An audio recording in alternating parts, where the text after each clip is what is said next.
নমস্কার, আমি কমলিকা। আমার চ্যানেলে আরও একবার আপনাদের স্বাগত জানিয়ে শুরু করছি আজকের ভিডিও।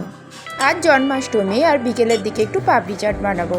তাই জন্য প্রথমেই পাপড়িটা বানিয়ে নেওয়ার জন্য এই ডোটা মেখে নিচ্ছি। এতে আমি আটা, ময়দা, কালো জিরে, সাদা তেল আর সামান্য নুন দিয়েছি। তারপরে জল দিয়ে শক্ত করে মেখে নিয়ে ঢাকা দিয়ে 1 ঘন্টা মতো রেখে দিয়েছিলাম। আর তারপরে রুটির মতোই লেচি কেটে এটাকে বেলে নিচ্ছি। একটু পাতলা করেই বেলবো। আর তারপরে গ্লাস দিয়ে ছোট ছোট করে কেটে নেব।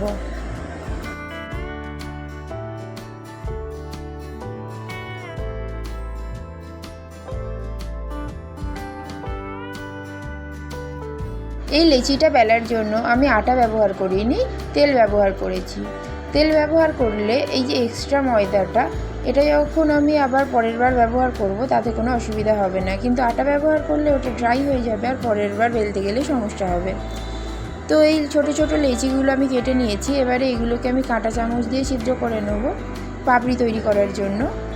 আর এগুলো সাদা তেলে ভেজে নিলেই এগুলো পাপড়ি রেডি হয়ে যাবে।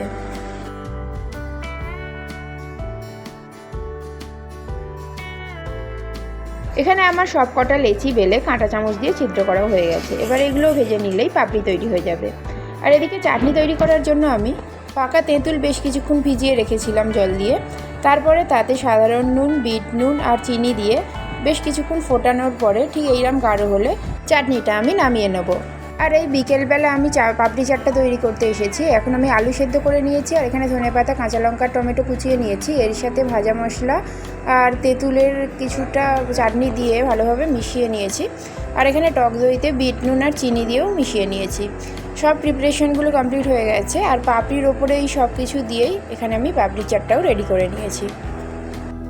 আর সন্ধেবেলা বাড়িতেই দেখুন গোপালের ভোগ চলে এসেছে জন্মাষ্টমীর দিন। এখানে অনেক কিছুই আছে। প্রথমে মা একবার পাঠিয়েছিল, তারপরে আবার দাদা এসে দিয়ে গেছে।